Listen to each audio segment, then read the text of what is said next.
Hi నమస్తే ఎట్లున్నారు? నేనైతే మస్తున్నా. ఈరోజైతే మరి ఒక మినీ వ్లాగ్తో అయితే మేము ముందుకు వచ్చేసాను. చాలా రోజులైంది గైస్ మీతో మాట్లాడక కదా. సో ఈరోజైతే గణేష్లతో నేను మీ ముందుకు వచ్చేసాను. ఏంటి 2 తీసుకున్నావా అని అనుకుంటున్నారా? నేనైతే మా ఇంట్లో అయితే ఎవ్రీ టైం అయితే ఒకటే గణపతి పెడతాము. ఈసారి అయితే నేను ఎవరికైనా ఒకరికి ఇవ్వాలనే అనుకున్నాను అనమాట. సో అందుకని ఇంకొకటి గణేష్ని అయితే తీసుకొని వచ్చేసాను.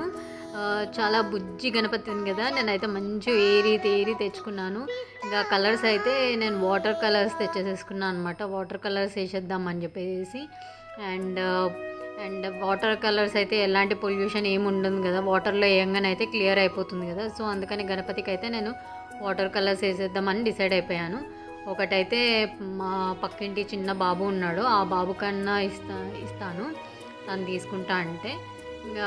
నెక్స్ట్ వీడియోలో అయితే చూసేయండి మీరు నా మొత్తం గణపతికి కలర్స్ వేసిన తర్వాత ఎలా ప్రిపేర్ చేశాను.